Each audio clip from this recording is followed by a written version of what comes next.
No. Ahí. Buenos días.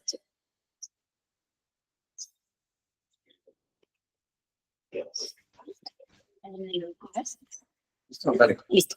Entonces, buenos días a todos. Mi nombre es Natalia Molina y yo soy residente de tercer año de la Universidad Nacional en mi rotación de tórax y hoy vamos a revisar manejo del sangrado agudo en cirugía de tórax. El contenido de la presentación para hoy, entonces primero una breve introducción, luego vamos a hablar de la incidencia del sangrado en cirugía de tórax, las causas del sangrado, las opciones que tenemos de manejo y al final revisar pues los algoritmos disponibles.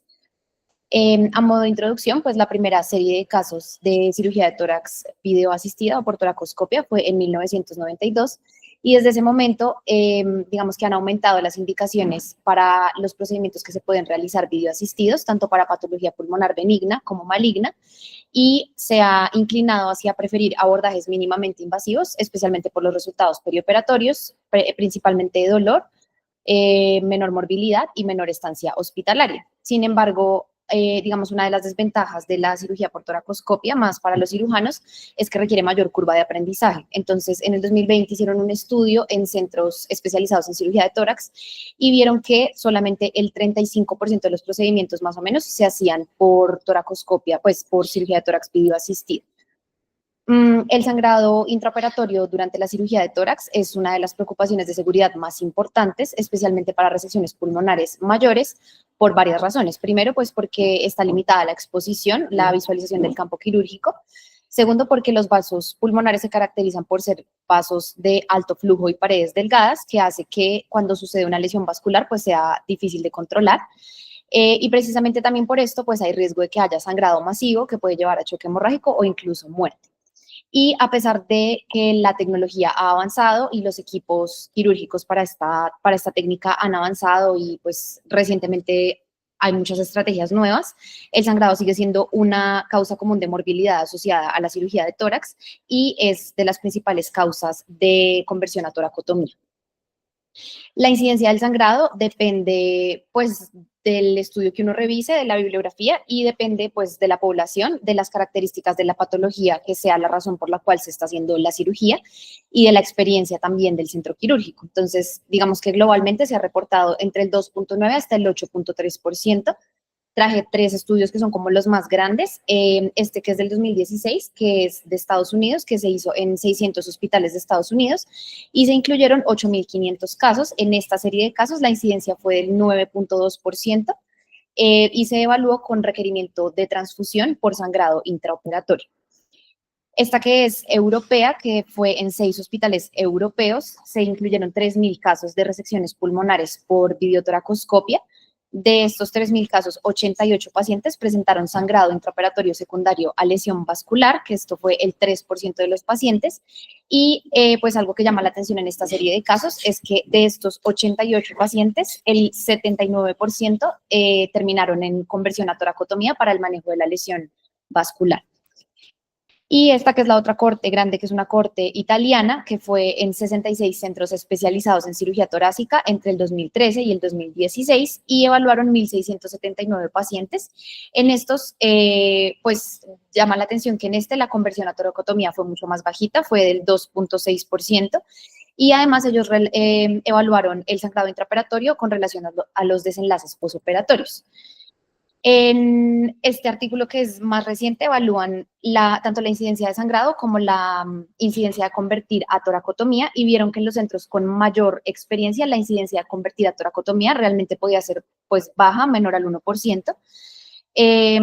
Sin embargo, pues ellos mencionan algo importante con respecto a estos eventos y es que no todos los eventos de sangrado intraoperatorio son reportados. Si eran sangrados menores que se logran controlar con compresión, pues no se incluían, digamos, como en las cortes. Y de igual forma, los desenlaces, digamos, fatales, pues es poco frecuente que se reporten en la literatura. Entonces, digamos que el evento de sangrado intraoperatorio en cirugía de tórax puede llegar a ser subreportado, por decirlo de alguna forma.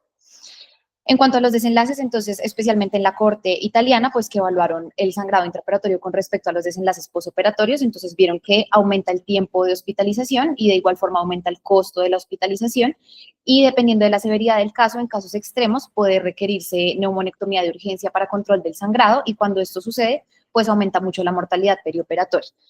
Importante recordar que la hemorragia masiva intraoperatoria es la primera causa de paro cardiorrespiratorio en salas de cirugía, entonces pues es un evento que siempre debemos tener en mente para prevenir. En cuanto a las causas de sangrado, en cirugía videoasistida, digamos que se pueden dividir en 7 grupos. Primero, las lesiones vasculares mayores. Segundo, las lesiones de arterias bronquiales. Tercero, las lesiones de muñones vasculares o muñones bronquiales. Cuarto, el sangrado del parénquima pulmonar. Quinto, el sangrado cuando se realiza linfadenectomía. Sexto, el sangrado de la pared torácica, puede ser por la inserción de los trócares. Y séptimo, las incisiones cutáneas. Este, que es el consenso del 2019, se enfocaba principalmente en lesiones vasculares mayores. Pues como ya mencionamos, la lesión vascular es uno de los desafíos en la resección pulmonar por toracoscopia. La lesión vascular más frecuente es la de la arteria pulmonar o de sus ramas proximales, por lo que ya mencionamos, que es pues de paredes delgadas y de alto flujo por la alta capacitancia que caracteriza el sistema vascular pulmonar, que hace que pues pueda haber sangrado masivo y que sea difícil de controlar. También pueden lesionarse otros vasos como las venas pulmonares, la vena cava superior o inferior, la vena ácigos y también la aorta torácica. Específicamente hablando de la arteria pulmonar, que pues sería, digamos, la más frecuente, la que más frecuentemente se puede lesionar en tuberculosis y en infecciones crónicas que generen inflamación alrededor de la arteria pulmonar, pues aumenta el riesgo de que haya lesión. También cuando hay calcificación de nódulos linfáticos, porque esto puede generar adherencias entre pues el tejido bronquial y la arteria y genera que haya mayor riesgo de lesión vascular durante la disección. La lesión puede ocurrir cuando se está haciendo disección con tijeras, puede ser por el electrocauterio o la succión, puede ser por una falla en la sutura mecánica o una falla en la sutura normal o en el clip del muñón. Las venas pulmonares, digamos que es poco frecuente que se lesionen, se caracterizan por tener una presión baja y porque su tejido perivascular usualmente es fácil de disecar, entonces es poco frecuente que haya lesión accidental. Sin embargo, pues guardan una estructura muy estrecha con las estructuras ciliares y por esto cuando se lesionan, pues también puede suceder un sangrado muy importante y además un control difícil de lograr. La vena cava superior y la vena ácigos pueden lesionarse especialmente cuando hay disección linfática, especialmente en las estaciones 2 y 4 derechas, como podemos ver en la imagen, pues por la cercanía con los vasos. Y la lesión de la aorta torácica o de vasos anómalos es poco frecuente, pero se han reportado casos de lesión accidental de la aorta torácica, especialmente con el electrocauterio, y de los vasos anómalos, especialmente en secuestro pulmonar, que es pues una anomalía congénita en la que hay una parte del tejido pulmonar que no está conectado al resto del árbol traqueobronquial, pero que sí puede tener irrigación, que muchas veces puede ser directa y por el origen de la irrigación, a veces en las disecciones referían ellos que se podía confundir el vaso con adherencias y pues cuando se corta pues se genera lesión vascular y el sangrado puede ser masivo. Otra forma de clasificar las causas, digamos, de la lesión vascular, no tanto por la localización, sino como por la etiología de la lesión, entonces ellos las dividían en 5 grupos. El primero, digamos, error, entre comillas, del cirujano. El segundo, que sea una lesión accidental secundaria al electrocauterio o al dispositivo de energía que esté utilizando el cirujano. El tercero, que haya falla en el funcionamiento de la sutura mecánica o lesión accidental al introducir la sutura mecánica o al introducir los endoclips o que haya desplazamiento de los endoclips. El cuarto, que sea relacionado a disección, secundario, como habíamos comentado, a fibrosis, calcificación o nódulos metastásicos en el caso de cáncer o cuando es resección tumoral, que el tumor esté adherido a la arteria pulmonar. Ellos hacían acá como una acotación especial en los pacientes de cáncer de pulmón de células no pequeñas que posterior a la fase de inducción pueden presentar fibrosis y necrosis y aumenta también el riesgo de lesión vascular. Y quinto, que menos frecuente, pero también pues es importante, la ruptura vascular secundaria a la tracción.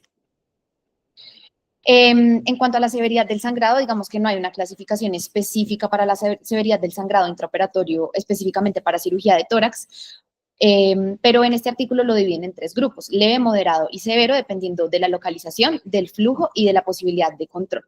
Entonces, el sangrado leve, que es aquel que es no amenazante, entre comillas, usualmente es sangrado de ramas distales o de muñones vasculares pequeños. Lo que caracteriza el sangrado leve es que es controlable con presión o con succión.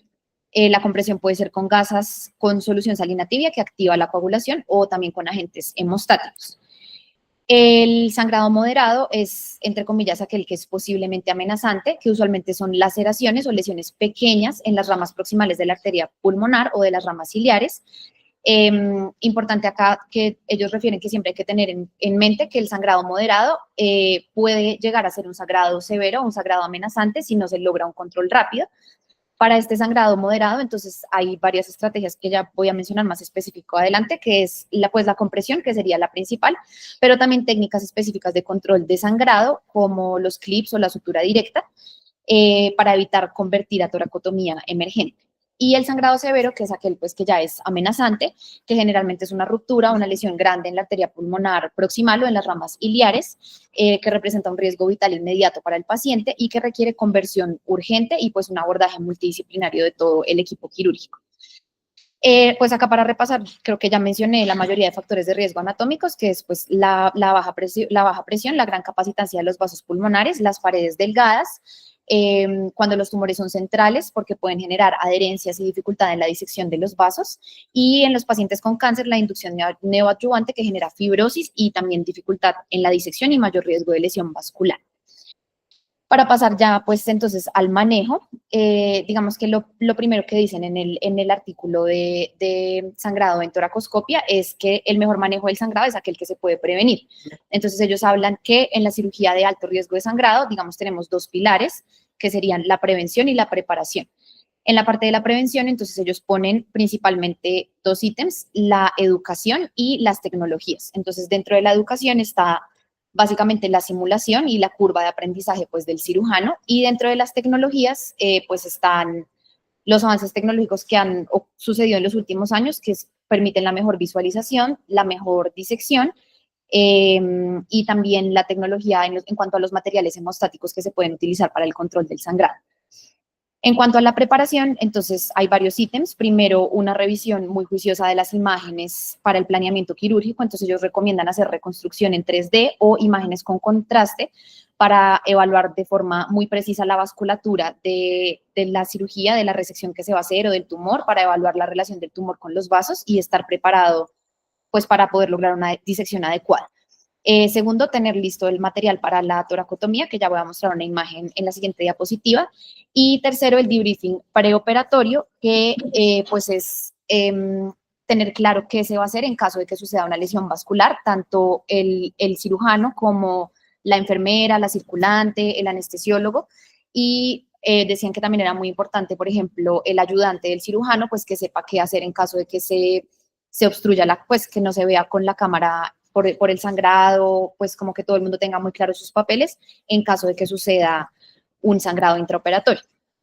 Esto era lo que les comentaba del equipo para conversión a toracotomía. Entonces decían que en los tumores centrales o que guardan una relación muy estrecha con los vasos ciliares, pues con la arteria pulmonar, se debe tener listo el equipo de conversión a toracotomía, porque cuando se presenta el sangrado, si se decide la conversión emergente a toracotomía, si no se tienen listos todos los implementos, pues el paciente puede pasar rápidamente a choque hipovolémico y paro cardiorrespiratorio mientras se traen los implementos y se logra pues la toracotomía de emergencia.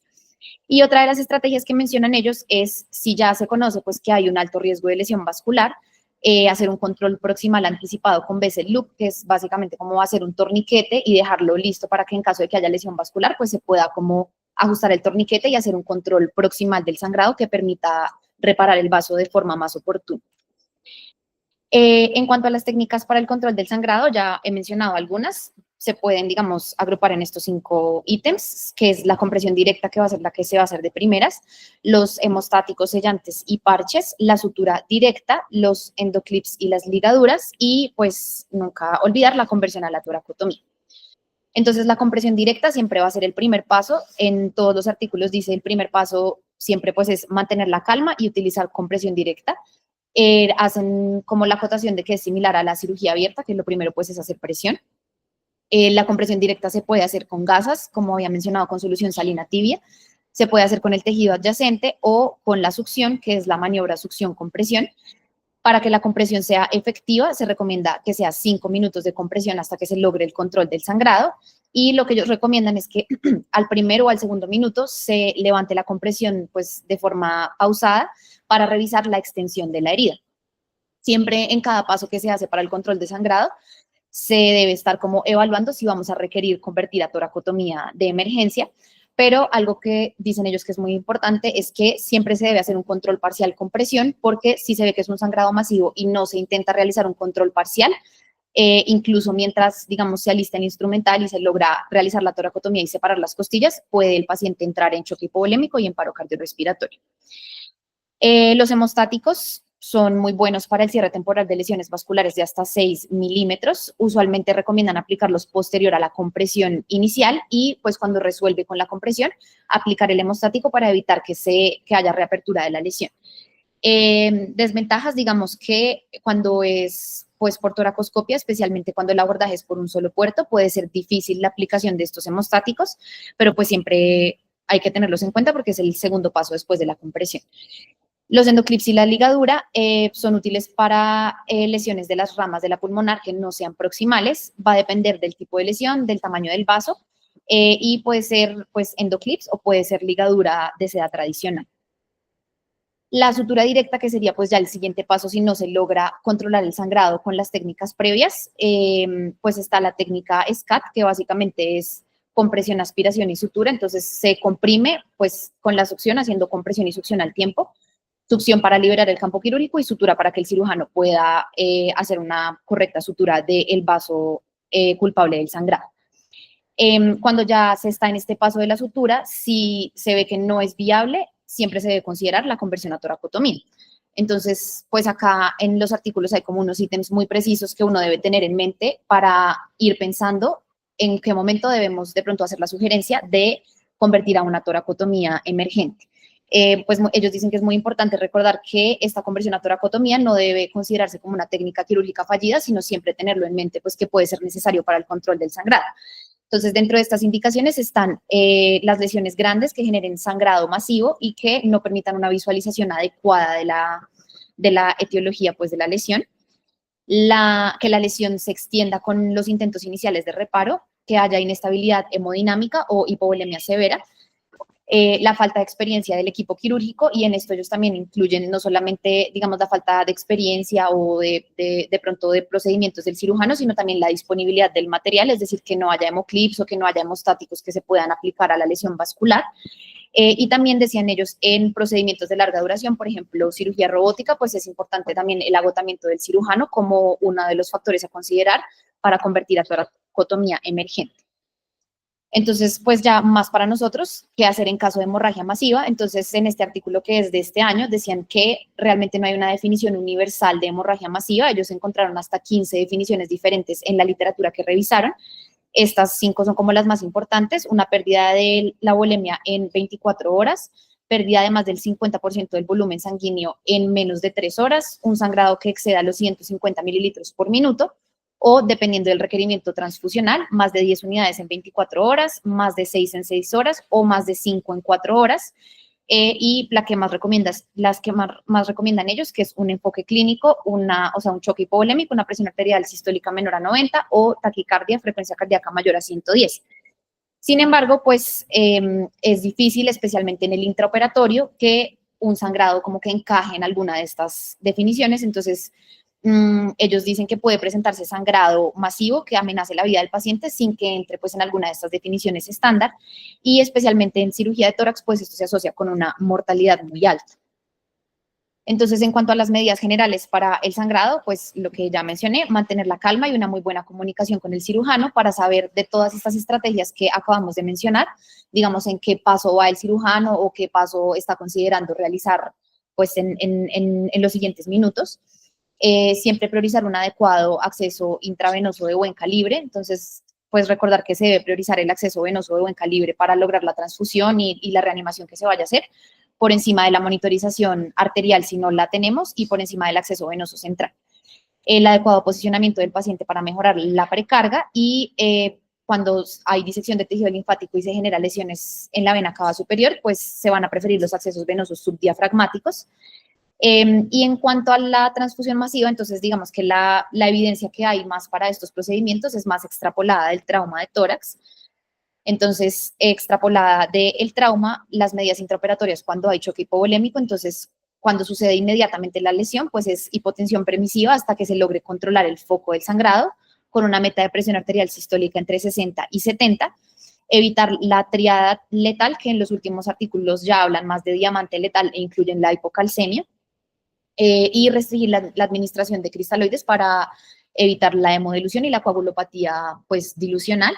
La recomendación es evitar, o sea, menos de 1 litro de cristaloides y pues posterior a esto se debe reponer con hemoderivados. En cuanto al protocolo de transfusión masiva, entonces, recordar que los objetivos pues, de la transfusión masiva es optimizar pues, la entrega de oxígeno, mejorar la oxigenación, y acompañado de esto debemos mantener también pues, el gasto cardíaco, mantener el estado metabólico y la homeostasis. Entonces, lo que recomiendan es pruebas de hemostasia, niveles de calcio y gases arteriales cada 30 a 60 minutos para mantener una metahemoglobina de 7 a 9, un INR menor a 1,5, un fibrinógeno entre 1,5 y 2, plaquetas, si se tiene recuento de plaquetas mayores a 50.000, el pH entre 7,35 y 7,45, el control de la temperatura, que es muy importante cuando hay sangrado masivo, el calcio iónico entre 1,1 y 1,2, y en cuanto al protocolo de transfusión masiva específicamente para la toracoscopia, pues recordar que no solamente es el volumen de sangrado o el volumen de sangre que se está perdiendo, sino también la velocidad a la cual pues está sucediendo este sangrado.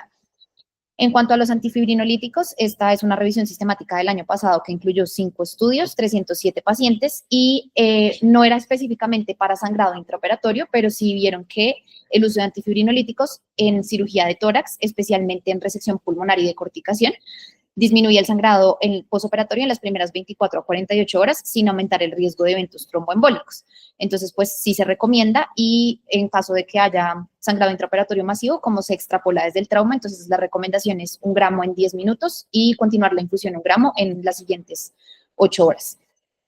Las pruebas viscoelásticas, que también las mencionan en las guías, sí las recomiendan para guiar la transfusión posterior al control inicial del sangrado, especialmente porque disminuyen el uso excesivo de hemoderivados y de esta forma disminuyen la incidencia de eventos adversos asociados a las transfusiones, pues porque se hace un uso más racional de los hemoderivados.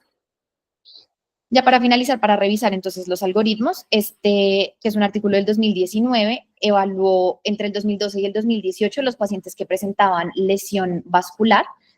De estos, la incidencia en esta corte fue del 10%, de estos 55% la etiología del sangrado había sido en la arteria pulmonar y el 32% en las venas pulmonares. Ellos utilizaron un hemostático que es el Tacocil, que fue como el manejo inicial con el que lograron el control en el 65% de los casos. Ellos tenían este algoritmo que es, pues, si ocurre el sangrado, inicialmente compresión, como ya habíamos visto, evaluaban si la lesión era de la arteria pulmonar o si eran otros vasos diferentes a la arteria pulmonar, utilizaban, si eran otros vasos diferentes, hemoclips, y si era de la arteria pulmonar, utilizaban de una vez el sellante que les comenté. Y en el algoritmo de ellos, si no se lograba la hemostasia con estas estrategias o si el sangrado sobrepasaba los 600 mililitros, convertían a toracotomía de emergencia. Los criterios eran, bueno, de convertir sangrado mayor a 600 mililitros, dificultad técnica para clipar o para suturar, que se requiriera pinzamiento vascular para el control, o si había riesgo o pues estaba, digamos, amenazando la vida del paciente el sangrado y no se lograba el control directo. Lo que ellos encontraron es que pues, los pacientes que presentaban sangrado tenían un tiempo quirúrgico más prolongado, tenían obviamente mayor pérdida sanguínea y el tubo de tórax durante más tiempo en la hospitalización. Y algo que llamaba mucho la atención es que, como este estudio lo hicieron desde el 2012 hasta el 2018, vieron que realmente no había una reducción clara en la tasa de sangrado con los años, es decir, que esta es una complicación a la que siempre se puede estar expuesto, a pesar de que sea un cirujano pues, con mucha experiencia. Y que la dificultad técnica era persistente a pesar de la experiencia del cirujano, pues por las características que ya mencionamos de la cirugía asistida por video. Lo que ellos vieron, pues, de tener un algoritmo estandarizado es que había, pues, algunas ventajas, que mejoraba la respuesta quirúrgica ante el sangrado, pues, porque ya todo el equipo quirúrgico sabía qué estaba pasando y todo el mundo sabía cuál era su papel en caso de que ocurriera esta emergencia. Que se reducía el tiempo de indecisión quirúrgica, especialmente en la decisión de convertir a toracotomía, pues porque tenían establecidos muy claros los criterios de convertir a toracotomía, y también que facilitaba la enseñanza y el trabajo en equipo bajo presión. Este que es del 2023, que es un poquito más reciente, que es el algoritmo de ellos, entonces, pues cuando hay lesión vascular, en la parte arriba azulita, los dos pilares, digamos, que les mencioné, que es la preparación y la prevención. Entonces, prevención, ya dijimos, educación y tecnología. preparación, que era pues revisar las imágenes, tener disponible los equipos para convertir a toracotomía de emergencia, el debriefing y pues lo demás. Una vez sucede la lesión vascular, entonces inicialmente compresión directa, luego evaluar si se puede, evaluar la severidad del sangrado, si era leve, moderado o severo, y dependiendo de eso, pues si es leve se hacía compresión directa, ya moderado empezábamos a hablar de otras técnicas como los sellantes y los endoclips, y ya severo, pues evaluar si se puede sutura directa y si ya pues hay inestabilidad hemodinámica o cualquiera de los criterios que mencionamos, convertir a toracotomía emergente. Y este último, que es el extrapolado de trauma, pues para recordar la triada que debemos evitar, los antifibrinolíticos y las metas paraclínicas que debemos tener en caso de aplicar el protocolo de transfusión masiva. Ya pues la última diapositiva para recordar, la hemorragia en la cirugía de tórax es la complicación más temida, tiene una incidencia, aunque puede ser subreportada, del 2.9 hasta el 8% en las cohortes más grandes. Lo más frecuente es que sea una lesión vascular mayor, lo más frecuente es que sea de la arteria pulmonar. Cuando sucede debemos evaluar la severidad del sangrado, si es leve, moderado a severo para definir la conducta. Desde nuestro punto, estar vigilando las estrategias de control del sangrado que está haciendo el cirujano para poder ir como, digamos, al mismo ritmo en las estrategias que él está haciendo, sea compresión directa, si está utilizando hemostáticos o si está ya, digamos, en la parte de sutura. Las medidas generales que se utilizan para el manejo de la hemorragia masiva que vienen extrapoladas del trauma y pues siempre tener en mente la posibilidad de convertir a toracotomía cuando no se está logrando un control del sangrado con las estrategias que estamos haciendo. Y eso sería todo. Muchas gracias.